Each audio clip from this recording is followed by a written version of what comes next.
Thank you very much for the invitation. It's a great honor to be here. What I would like to do today is to sort of introduction to a book which I'm finishing now with my co-author and friend Michael Richter, which is called Economics with No Prices and No Gains.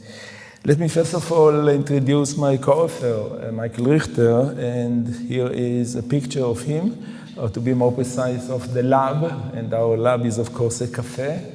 Some of you know my obsession with cafes, so that's another proof.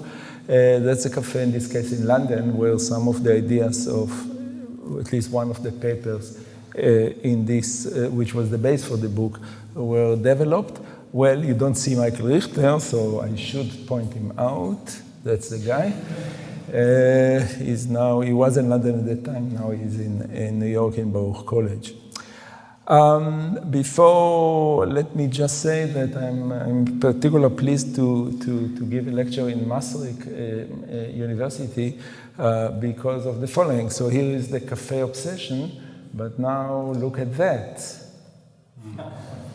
So that's near my home in Tel Aviv. There is a cafe which is called Cafe Maastricht. It's on the Maastricht Square in Tel Aviv, and the picture of the person is on the...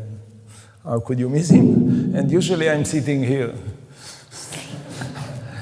Sometimes at least. Okay, so a little bit about the book. The title is a bit provocative, and it's supposed to be so.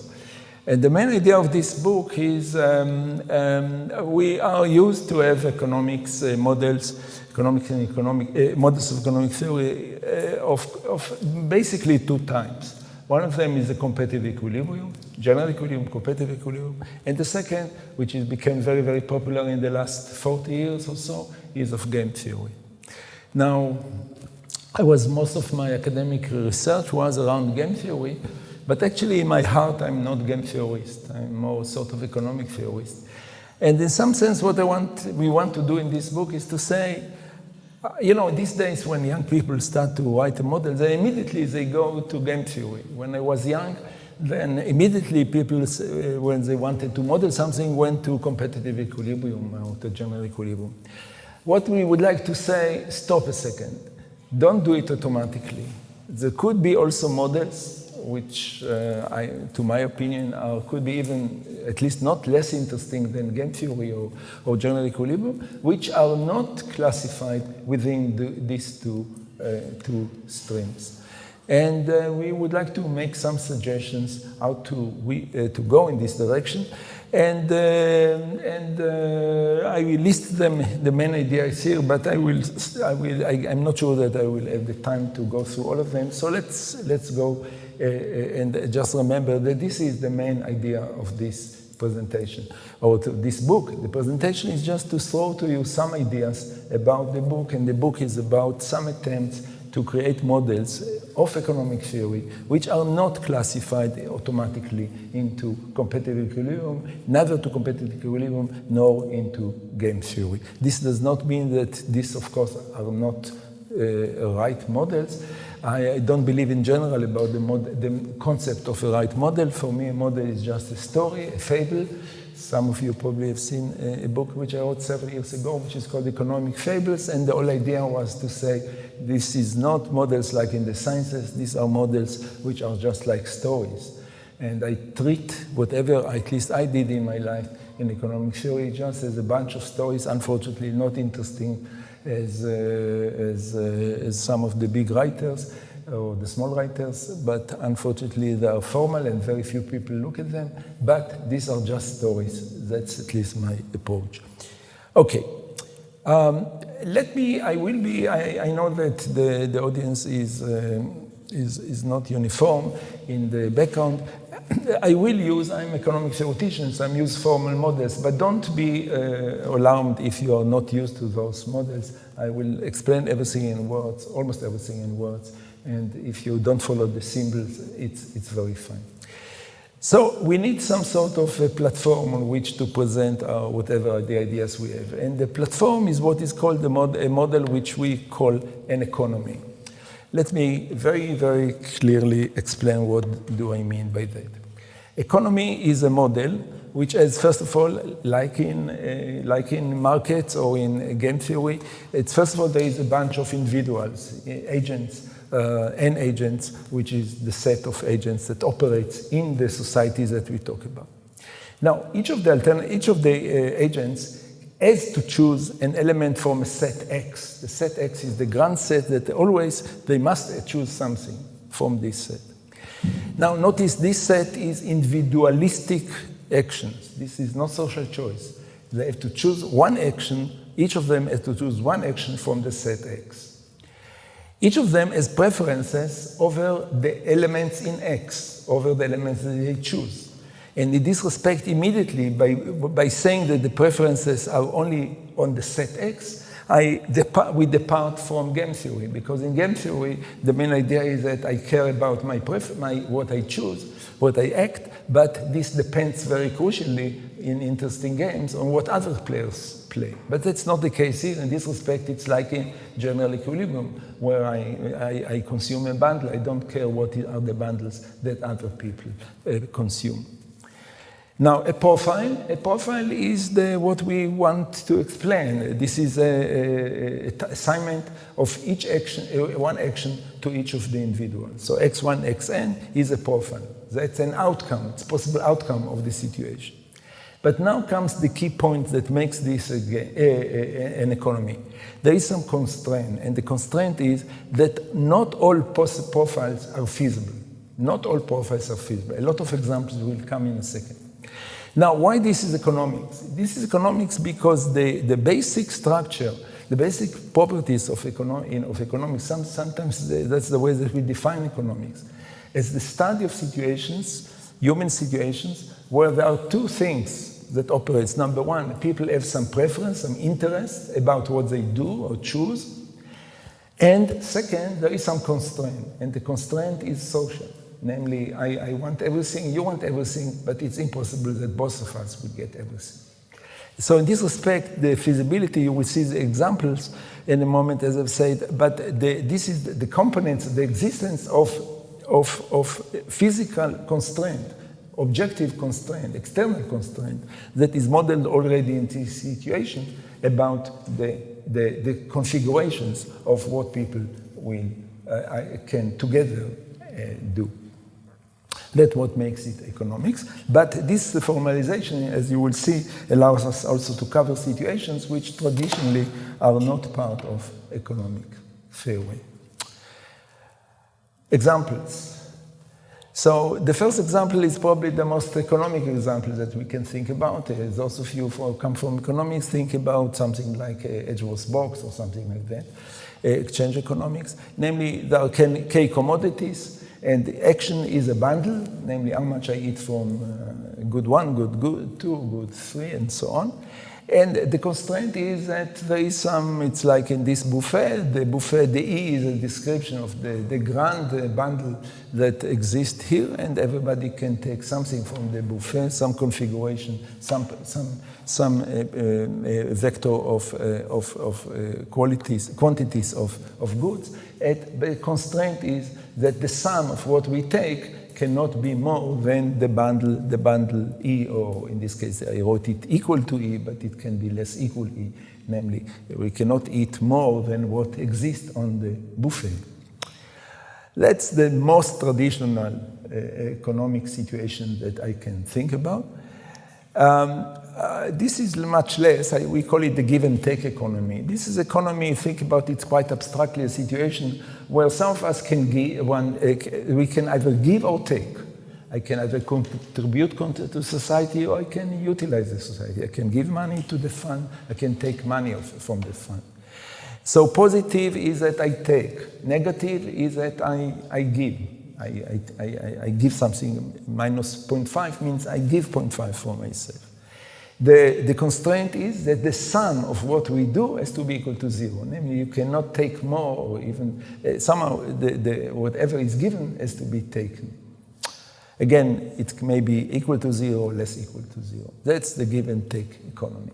It's not traditionally economics. It's not traditional economics, but you will agree with me that that's a very classic, it should be a classical situation of economics.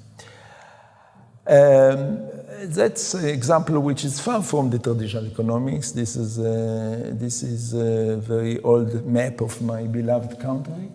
And here the constraint is that everybody has to settle somewhere.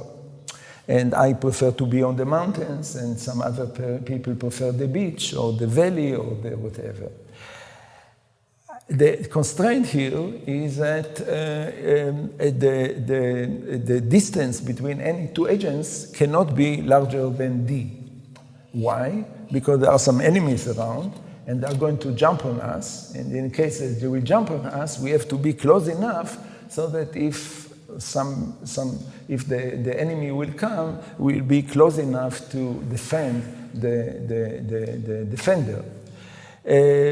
So something like that is possible if the distance between the two points on which are the farthest one from another is not equal to d. So it may be that I want to be on the mountains, but still I will be in Haifa because of the problem of this problem. Okay, that clear? So that's very much not classical economic situation. But the constraint is that the existence of our society depends on the fact that we live close enough. If not, then there is some crisis. The crisis may be that we will be eliminated by the enemy. The crisis may be that there will be some unrest internally or whatever because of the lack of. Think about it also as a political situation, as a party. You have to choose a position. If the distance between some elements in the party are too far, what happens to the party? It split, or it collapses, or it loses the elections, or whatever. So that's the constraint that we have here in mind. Last example, it's called the roommate economy. Those of you who come probably from computer sciences probably know it from there. It's a classical problem there, which is the following. You see here there is a party of 8 guys. There are 8 students. And they are that's the first night that they spend together, or the first lunch. And in a few moments, they will have to split into rooms. There are 4 rooms. So each 2 of them has to live together. And now the question, how will they split among the 4 in the 4 rooms? All the 4 rooms are completely symmetric, so they don't care about what room they will sleep in, but they do care very much about their neighbor. Roommate. And that's a very old and very well-known problem which is connected with Shapley-Shubik, the assignment problem and matching problems. But that's a variant which is quite interesting and has many properties, interesting properties. But in any case, why it is within our structure? Because again, there is n elements. Each of us has to choose a partner. Choosing myself should be the worst. So I have to choose somebody who is not me. And so I have a preference about my roommate. And what is the constraint? The constraint is I choose you, you should choose me. That's the constraint about the feasibility of the partition into the 4 rooms. Okay? Again, it's not a classical problem in economics, although economists were studying it because of some reasons.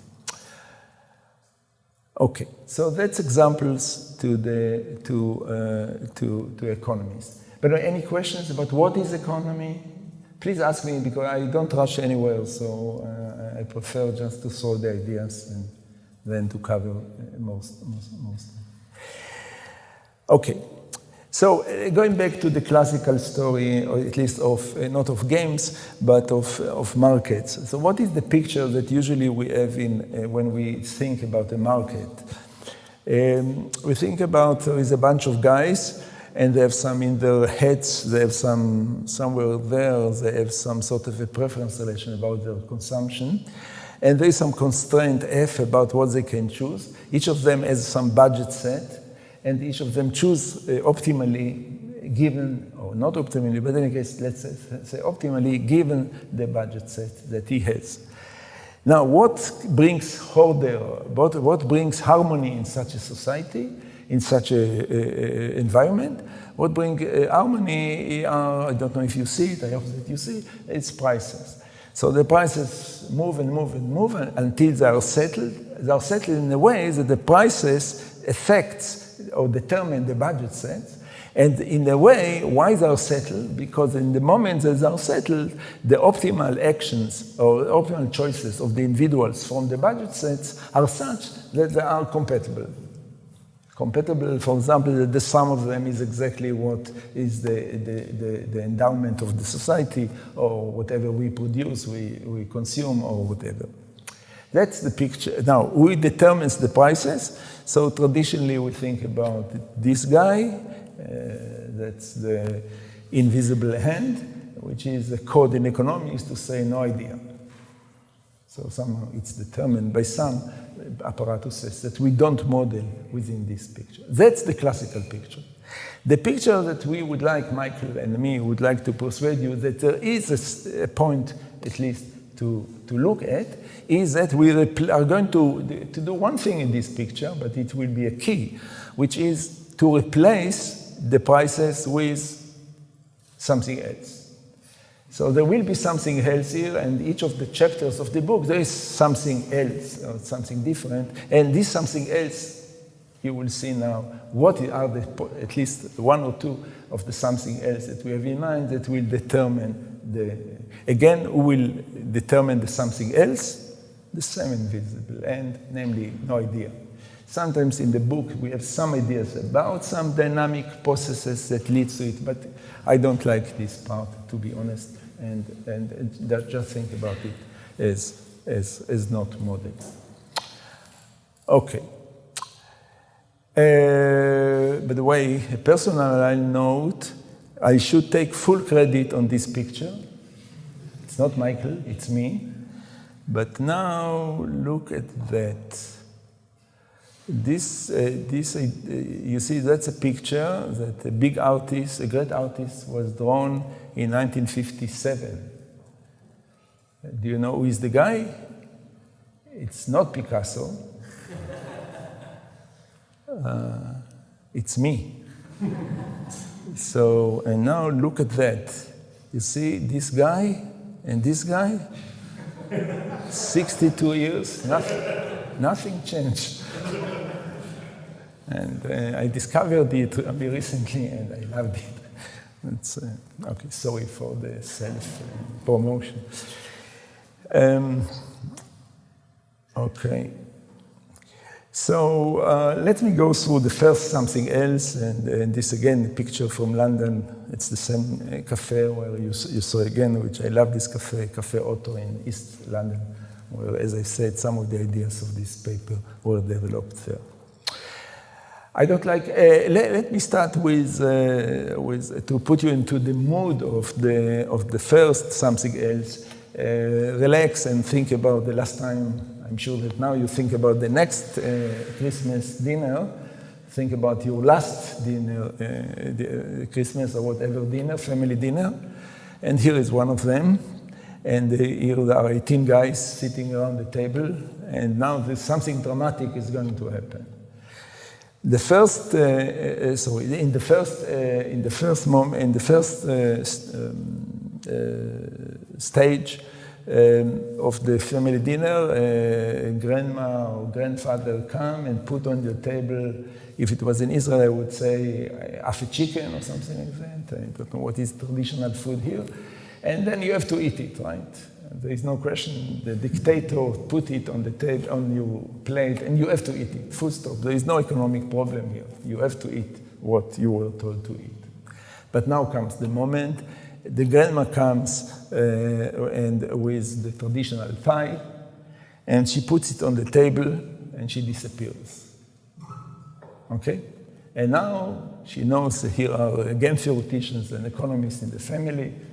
They can do whatever they want. There is a pie. People think about it that nobody is here on the diet. Everybody wants a large portion of the pie, at least more than 1 divided by 18. And she disappears. Now, you see, that's economic situation. There is our preferences, and there is a constraint. There is only one pie. And so it's exactly the definition of what is economic situation. And now, okay, so there is economy, there are some, let's say, traditional general equilibrium guys around the table, so they probably propose to have a market. So everybody will get a portion of the pie, and then they will trade. I like the pie more than you, and we will trade 1 divided by 22 of the pie for such and such.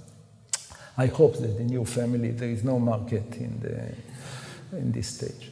The game theoretician, the auction guy especially, will probably suggest to have an auction. Actually, they will suggest that the grandma will come back to the scene and will conduct an auction, and the auction will be a mechanism to determine who will get how much of the pie.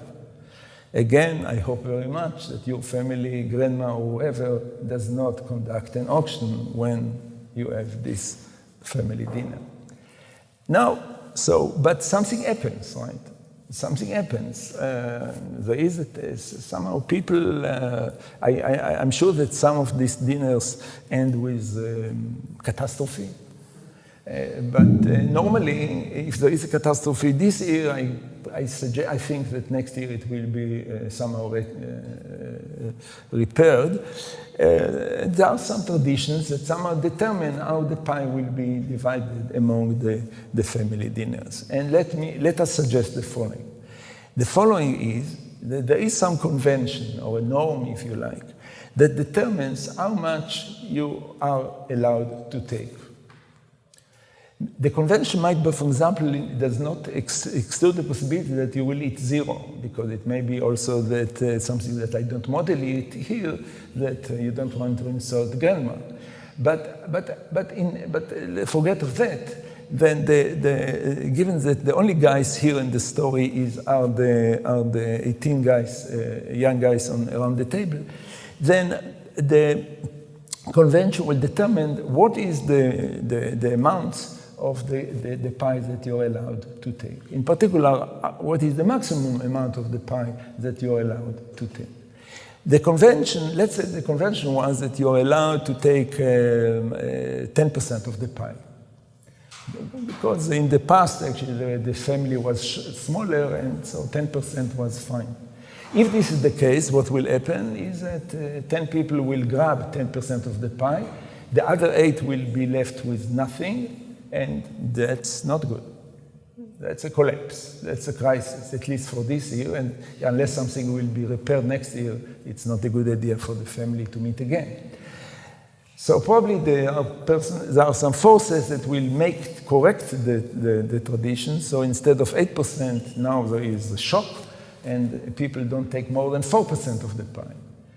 Now 4%, so times 18, so there is some left over. That's not terrible, that's feasible, yeah, because 72 is less than 100.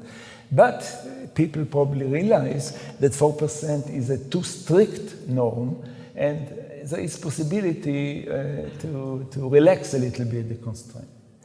That's our basic idea. The basic idea here is that situations like that can be resolved, not necessarily resolved, but can be resolved by determination of what is the partition of what is done and what is not done, what is permissible and what is forbidden. What is done and not, I prefer actually the done and not done. There are things in life that are not done. Maybe you already don't like this lecture and you want to leave, but it's not done, so you don't do it, right? There are things that are done and there are things that are not done in life, and these are, in this case, to take one. Now, what is the solution here? The solution here will be, the done will be that you are taking 1 divided by n. N is the number of participants on the dinner of the pie. Why this is equilibrium? Because given that you are allowed to take only up to 1 divided by n to the pie, and everybody likes the pie, then everybody will take 1 divided by n of the pie, and hallelujah. Why more than that is not equilibrium? Because then people will take more, and it's not compatible. Why it will be not less? It will not be less because of this power, extra power that we assume, which is that if constraints are not needed, then they are relaxed. And that's the philosophy that we have here.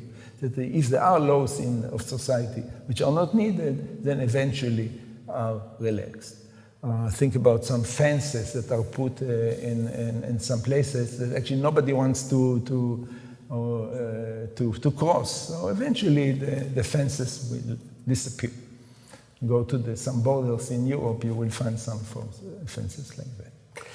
Okay, that's the basic idea of this particular something. So the something here is, to summarize, the something here is some determination what is done and what is not done. Okay. Okay. So let me go I'm a formal economist, so I will go through the formal definition. But again, don't be worried if you you don't like formalism. So what is equilibrium? Equilibrium, first of all, any definition of equilibrium relies, first of all, on the definition of what is a candidate for equilibrium. The candidate for equilibrium is what we call a configuration. What is a configuration? Configuration is a set Y, which is a subset of X. Interpretation, this is the permissible set. That's what is the done actions. The other actions, X minus Y, are not done. And a specification for each agent of what does it do. Those of you who are the economists here must be familiar with this structure in the sense that the Y usually in the competitive equilibrium is replaced by a vector of prices. Here there are no prices, the prices are replaced by the something else, which is a set of the done actions. Now, so that's a candidate, a configuration. These are the permissible, this is the permissible set, and these are the profile of actions that actually people choose.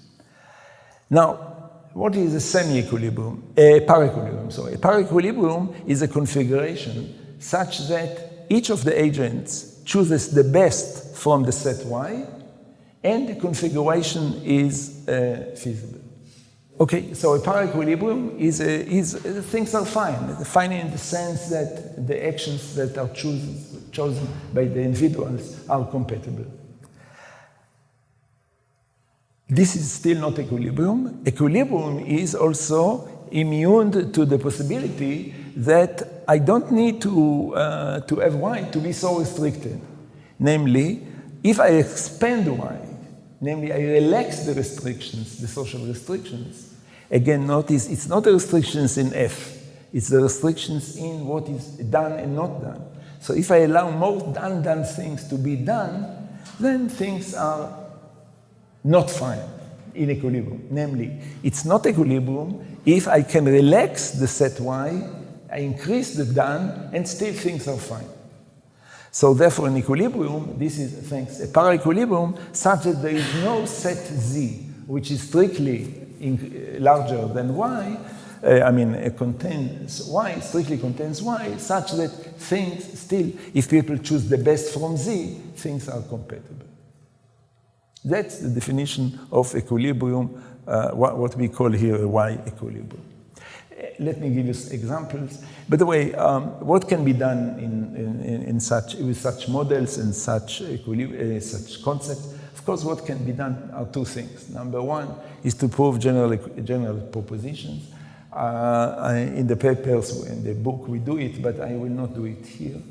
And second is to look at examples. That's personally I prefer to do that because the examples give you some sort of easy possibility to understand better the pluses and minuses of the model and the concept. Okay, so let's go through some. The first example or two will be examples just to make sure that we understand the concept.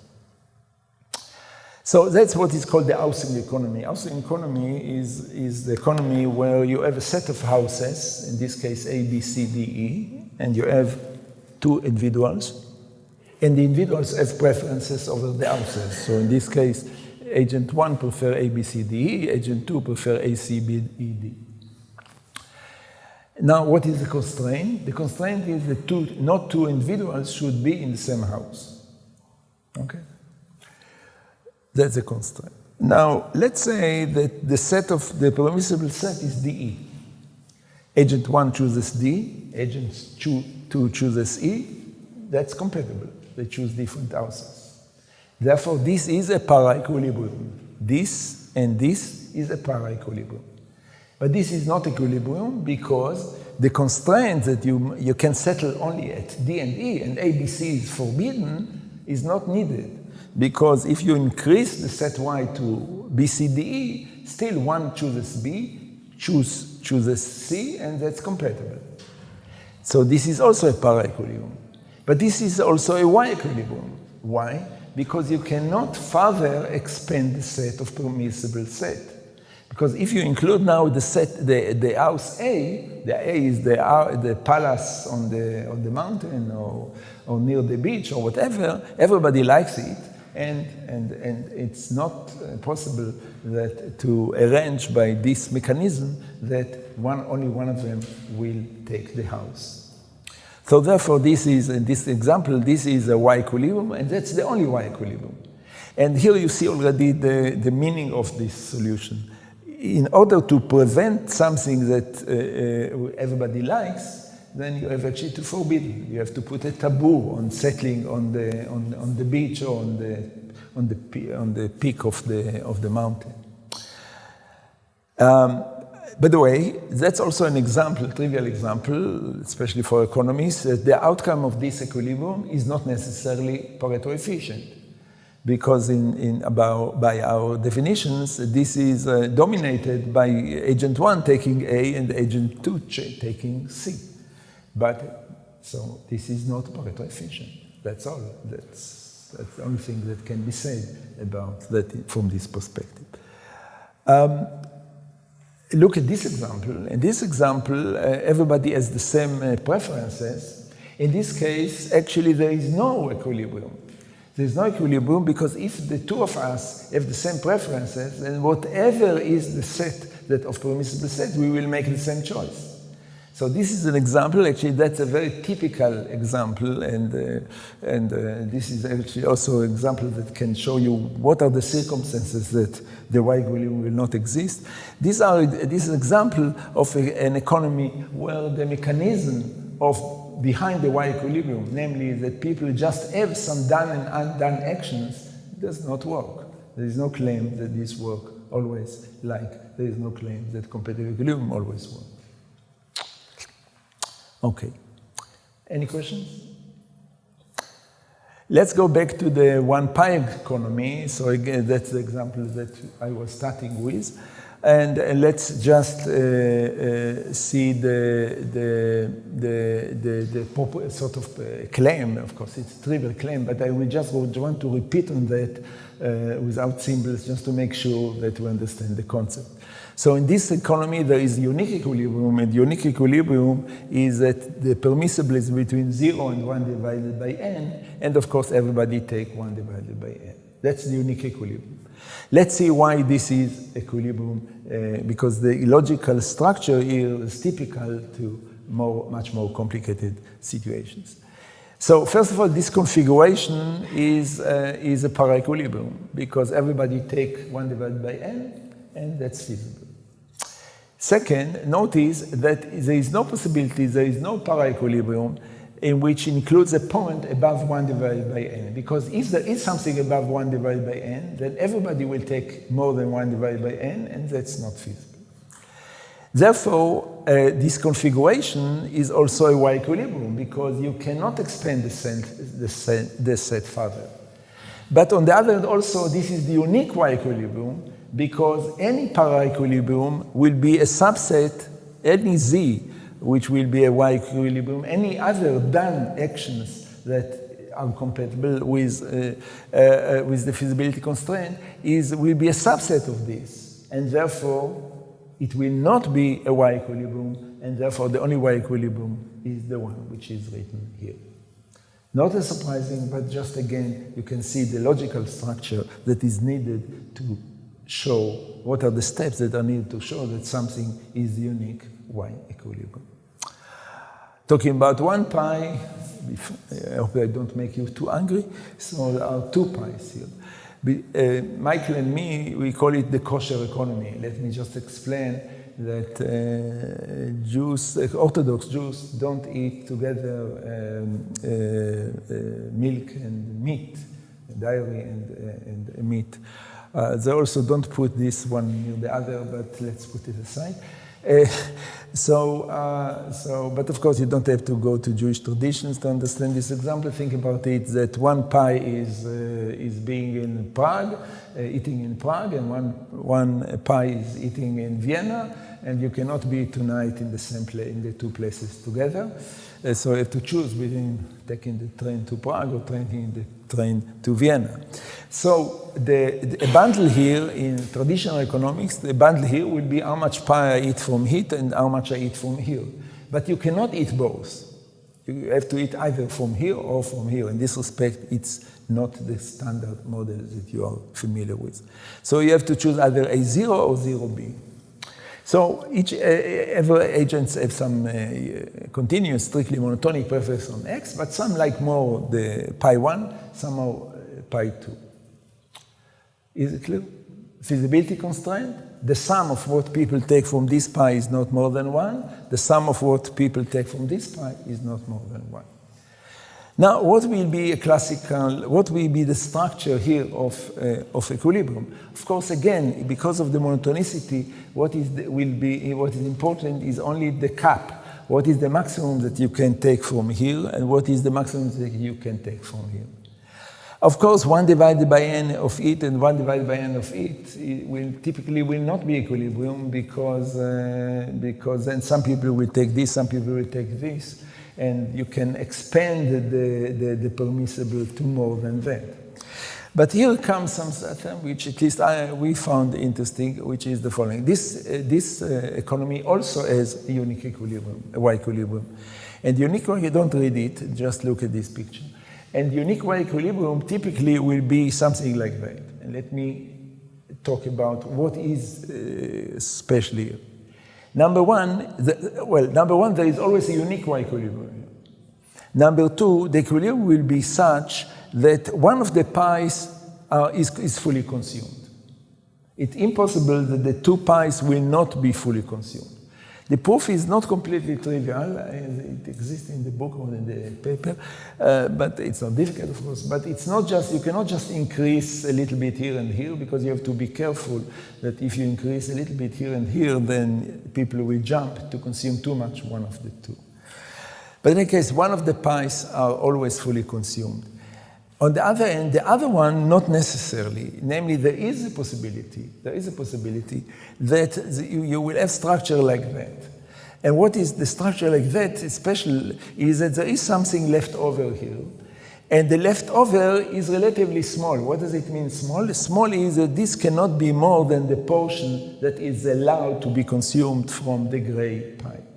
Let me explain why.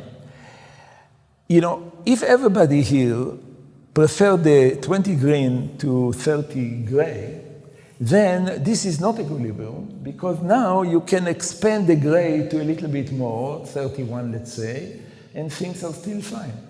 Still, people will prefer, still the green will remain here, and you give a little bit more to the gray, and that's fine. The problem is that it may be that one guy here is indifferent between 20 green and 30 gray. If you increase a little bit the gray, then he will jump also to the left, and then this will be too much demand on the left. If that's not the case, Now, why this leftover cannot be too large? Because if it's too large, it's more than 30, then indeed you can move one of the guys here to the left. And then, again, this is not equilibrium because the previous. So the conclusion here is that you don't have full efficiency, but you have some sort of almost efficiency in the sense that the leftover exists, but it's relatively small.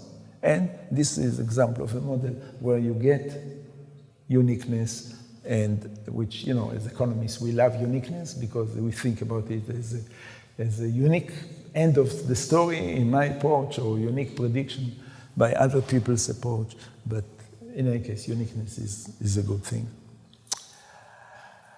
Again, don't read it, it's for me. Much of economics is about what we call Euclidean economy. Euclidean economy is where the set X is not just a set, but the set X is some subset of some Euclidean space. Properties are not very important here, closed, convex, Euclidean space. Preferences, again, in this case, like in most of economics, we assume the standard assumptions that they are continuous and convex. And the feasibility constraint is also has some properties. In most of the book, we take the feasibility to be anonymous, namely, it's not personal, but if something is feasible, then any permutation of it is feasible as well. Forget now from the differentiability, and now let me say that in this case, namely, these are more or less the assumption that almost all the models in economics are assuming that under this assumption, then the existence is not a problem. I will not prove it here, but existence is not a problem, namely any Euclidean economy has at least one Y equilibria. Equilibrium usually very often more than one. However, again, just to demonstrate the ideas that we play with, in this case, we are going to put additional assumption about the set Y, the set of the permissible set. And let me explain why. Look at this picture. You've seen many like that. Maximum 70, minimum 45. Anybody laugh? Nobody laugh, right? Now you laugh, but before you did not. It looks fine. So what is going on here? The permissible set is to drive between 45 and 70. Okay? No complaints. How about that? You are allowed to drive between 10 and 25 and between 40 and 70. I see smiles. You laugh. It does strike you as something natural. What's the difference between this and this? Mathematically, this is a convex set. This is not a convex set. Now, we would like to claim that when we think about permissible, the done things, and if we have some sort of algebra or some notion of betweenness, that's what is important, then if this is allowed and this is allowed, then something between is allowed. What is forbidden is usually the extreme behaviors, right? The extreme whatever and the extreme are not allowed. But if this is allowed, this is allowed, anything between is allowed. So here it is convex, here it's not convex. We are going to assume that the set of the permissible set, if we talk about, of course, if we, in the previous examples, some of the examples, it was discrete, so the housing example, there is no between. But in the examples, the Euclidean, we can talk about it. We are going to assume that what is allowed is convex set. And this is, again, that's supposed to capture two intuitions. Number one is the intuition about what is what is not allowed is in the extreme, and number two is also a notion of simplicity. I will not expand on that here. Let me just say that I think that when we talk about norms of behavior, then we have to think also about some simplicity, and norms should be simple to understand, to grasp, to learn, to educate, whatever. And convexity is a notion, also a notion, it's not only, but it's in some sense a notion of convexity, simplicity. This is more complicated to understand than to understand that you can drive between 45 and 70. Now, this is a real picture, and what's about this? Is it a fake? No, no fake in this lecture. This is also true. I mean, this is a picture which I found 2-3 years ago after a long, I don't know how I did find it. That's actually a picture from Estonia. That's Estonia. This is an ice road in the winter. And don't ask me if there is any physics person you can explain why that's the case, that it's between 25 and 40. It's not a good idea to drive on ice in this speed. So there are, if you want exception, there is exception. But You got the point.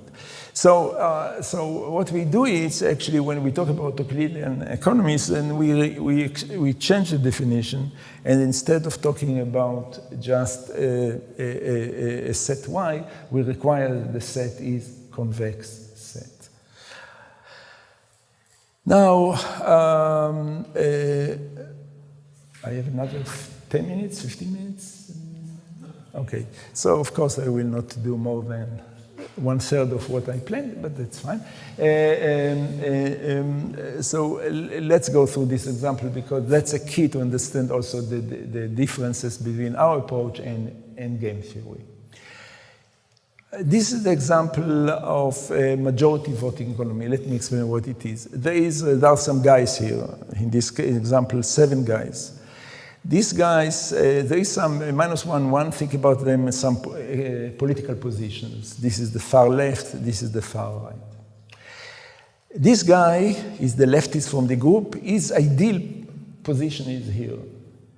She is the median woman, and she is in the middle. And so this is her ideal point. Preferences in this case, we assume that what are called single peaked, namely there is a peak and it's going down to the right and to the left. That's basically what is called continuous and strict convex preferences. Okay, now this economy, the feasibility constraint, everybody can express his position, or he must actually express his position. The problem is that they must get to not to a consensus, but there must be a majority, namely at least n+1 divided by 2 guys. N is an odd number. So in this case, at least 4 guys have to agree on the same position. Why? Think about it, these are actually a panel of referees, judges, and there is a need that to get some, the procedure is such that there is a need that the majority agrees about something, whatever it is. It's not important what the minority say, but the majority must agree about something. It can be that, think about political example, that again, there is a need to, the party will have some position and supported by a majority of the party, and minorities always exist and so on. Notice that some of you from political sciences or economics probably think about hoteling or some political models where this is also a political model, but it's not the standard one, because in the standard one, what is important for people is the outcome and not the positions they express. There are some models also in political sciences where actually what people care is both about the outcome and what is the positions that they express. In this case, we take a sort of extreme assumption that people care only about what they say. I don't care about what the department will decide, but I do care very much, professors are very good about that, we do care very much about what we say, right? And the rest, not important, right? So, is it clear? So the preferences are only about the positions that I express. Now, what will happen here according to our approach? According to our approach, I mean, if everybody will express his ideal position, collapse. There is no agreement. So there is some need to constraint, and the constraint here is about the done. So not all positions are going to be done. And our point is that here there are only 2 equilibria, and the 2 equilibria are 2 convex Y equilibria, and the equilibria are, this is the one, and of course the symmetric one to the left. What does it mean? It means you are allowed here to express position only from the median to the left. That's all. Right to the median is forbidden. If you don't like it, think about the symmetric example. Okay? So now what will happen here? First of all, this is a para-equilibrium, because these guys express their sincere opinion. These guys are not allowed. It's not done to express to the right of the median, so the best for them is to express the median, right? So there is a majority. Everybody from the median to the right agrees on the right. The leftists, they allowed to express their position. Of course, again, symmetric. So this is a para-equilibrium. Why it's cannot be expanded? It cannot be expanded because if now we allow also positions to the right of the median, by the way, this should be actually on this point exactly. If we allow now positions on the right to the median, then this will not be para-equilibrium, because then everybody from the median to the left will express his sincere opinion. The right-wingers will express the right edge of the permissible, and there is no majority. Only 3 of them at most will agree on the same position. So you cannot expand it. Why these are the only 2 equilibria? Because it's impossible that there will be a position allowed to the left of the median and to the right of the median. Because if there is a position to the right of the median, to the left of the position, because of the convexity, then the median point also is allowed.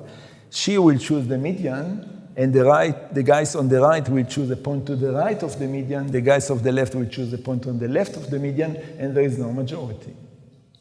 So the only para-equilibria must include points which are either from the median to the left or the median of the right, and therefore, again, because of the maximality, these are the only 2 equilibria. So the y-equilibrium in this example is quite sharp. Let's compare it with game theory. You can think about this situation also as a game. As a game, I mean, it's not completely trivial, but it's trivial, but there are some conceptual questions to answer, which is how to model it as a game. One suggestion will be the following. You can choose any point. That's the set. But your preferences are, first of all, you care about the existence of a majority. So if I'm going to break the majority, I don't like it. If I can move from my position to another position such that there will be a majority, that's better. So think about it that my preferences are the worst is that there is no. So in this case, I care not only about my action, I care about the configuration. The configuration determines whether there is a crisis or not, and then, given that there is no crisis, I prefer to express my sincere position. So, in this case, is it clear? So now I describe the game. Again, everybody chooses a point. I do care, I expanded now the preferences to take care, to take into consideration also the feasibility constraint.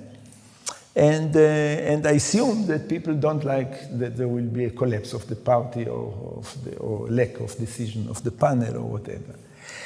If this is the case, then what are the Nash equilibria for this game? By the way, this is the traditional ways the situation like that would be analyzed. Then actually everything goes. Not almost everything, in the sense that take any position, assign any 4 agents to this position. It doesn't have to be the people who are closest to the point. It could be any 4, and assign them to express this position, and take the other 3 assigned to their peaks. That's a Nash equilibrium. So there are a lot of Nash equilibria here, and now I'm not saying that this is definitely. Not always it is a deficiency. Of course, it depends on the assessment of what is the quality of the concept that we talk about. But I bring this example, that's a simple example to demonstrate that the predictions of this model are prediction, quote unquote. I hate this word. So the outcome of this model, or this solution concept, is very, very far from the standard game theoretical concept of Nash equilibrium applied to a situation like that.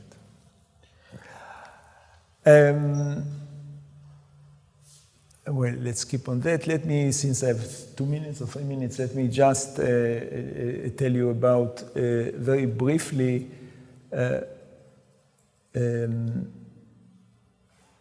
about the 2 other concepts that we have in the main topics that we have in the book, and I will settle with that. Number 1, the second idea is what we call a status equilibrium. Status equilibrium is that in society there is some order which is determined by in equilibrium. It's not exogenous. There is some order of the alternative such that equilibrium is such a profile that the action that is assigned to you is the best from the actions which have the status of the actions that is assigned to you or lower. Namely, I choose to be in Tel Aviv. I can move from Tel Aviv, only there is a ladder somehow which is determined in the world, in the academic world of the universities, and I can move from Tel Aviv to a lower place, but I cannot move from Tel Aviv to Harvard. Okay? So equilibrium will be such a configuration which is supported also by a ranking of the status, such that my action is the best given that I cannot go upper than the status of the alternative that I determine. This equilibrium has also a dual interpretation that sometimes is better, which is actually in some sense the opposite. Namely, there is some ranking of the alternative in the society, and I can move from my action only to actions which are considered more important to the society than the ones that I am assigned. Given that I can do it, I will move to whatever I prefer. But I'm not allowed, because of my conscience, because of some social norm, to move from the actions that I am assigned to take to an action which is considered less valuable by the society. I must at least, if I move, it cannot be just because I like it, but also because actually I supported the social goal, something like that. So that's another suggestion, which is very far from the suggestion that I suggested before. Again, the something else in this case is a ranking or a ranking of the alternatives, which the last and the third example is what we call a biased equilibrium. Biased equilibrium, a biased preferences equilibrium, is that what determines the, probably let me just show you one thing, and that's,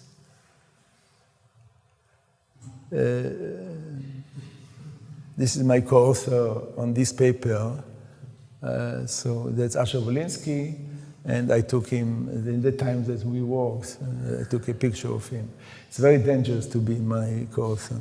But actually, the third idea is actually, in some sense, continuous of, or in the in this fable that I'm sure you've seen once. Driven by an hunger, a fox tried to reach some grapes hanging high on the vine, but was unable to, although he leaped with all his strength. As he went away, the fox remarked, "Oh, you are not even ripe yet. I don't need any sour grapes." So what happened here is that the fox, so the possibilities here is to get the grapes or not to get the grapes. The feasibility is not to get the grapes, but he preferred to get the grapes. So what is happening here is the equilibrium changed his preferences. His preferences now, he could not get it, so he prefers not to have it over to have it. So this fable is in some sense the beginning or some motivation to the idea that sometimes in society what's happening is that we have preferences and the preferences are not compatible. And everybody wants to be in this office, everybody wants to do something, that everybody wants to be a chair, and only one person can be a chair, and so on. So what's happening in this case, according to this approach, there is a change in the preferences. Some people start to like to be a chair less and less and less, until only one person wants to be a chair, It's a probably extreme example. But think about it, that there are some, for example, preferences about being selfish versus being altruistic. So we have all of us have some sort of trade-off between being selfish and being altruistic. And the needs of the society might actually somehow bias us in a way that will balance between these two needs until equilibrium will reach. That's the idea of the third. So to conclude, what I wanted to present here is some examples of something else that could be determined in equilibrium in a way that will bring harmony. It's, by the way, this is real again. It's not fake. I did not make it. The story here is that my mother-in-law, she died a few years ago, but she has some apartment in Tel Aviv. One day I came to visit her, and I saw this. By the way, it still exists. I don't understand who did it and why, but this is in some sense the message of the paper. I mean, but it's not no more provocation, but it is to provocate. Namely, I spend much of my life on game theory, but I don't think that it's not more than just a set of models, which are sometimes interesting, something very boring, but it's not the real world. It's not the real model. It's just a model. And what we wanted in this book is demonstrate, it's a very short book, by the way, is that demonstrate some examples of what we find interesting. Of course, we are probably the only people that find it interesting. Some models were economic models that with some ideas, other ideas about what determine equilibrium, not prices and not through strategic reasoning. But in some sense, our models are closer in spirit, in my opinion, to competitive equilibrium than to game theory because of a complete lack of strategic reasoning. But on the other hand, we put inside not prices, but something else that bias our preferences or restrict what is done, or include also some other considerations like status or prestige that determine or affect at least our choices in a way that brings harmony. Questions, complaints?